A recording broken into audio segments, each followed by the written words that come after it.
Hi everyone, welcome back. I thought we'd take a look at this Batman Class 90 today. I fitted it with the YouChoos sound decoder. It's a Zimo MX644 21-pin C version. As well as the instructions, the decoder also came with a Stay Alive capacitor, which I've not fitted. This is all the information that comes with the decoder. I've gone with the immersive drive, and there's a full breakdown of everything on this decoder. Too much to go into detail with. For the fitting of the decoder, just follow your Batman instructions for taking the top off the model, and it was a simple case of plugging the 21-pin decoder onto the 21-pin socket, and the speaker's already pre-fitted, so you don't need to fit a speaker. The decoder itself has got 28 functions, and some of these functions are playable functions. There's 2 station announcements and 2 high-speed pass, which simulates a train passing another train at speed, or racing through a platform, if you like, or down the main line. We'll start this video then with these 4 sounds, and I'll put what the functions are in the corner for you to see. So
There's a few different random sounds you can hear which come on their own, one being the Spirex valve and the other being the compressor. There's no easy way on a rolling road of demonstrating the speed the loco's moving at.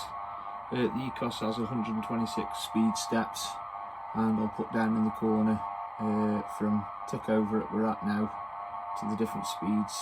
I'm just going to run it through.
I really like all the information you get with these YouChoos decoders. This Class 90 is my second one, the first being the Class 68.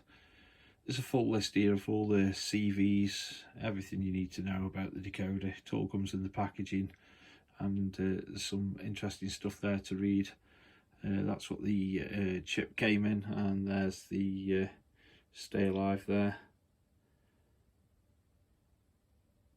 Hope you've enjoyed the video. I'd like to thank everyone who's rated, everyone who's commented, and everybody who's subscribed to the channel. Thanks for watching, and I'll catch up with you soon.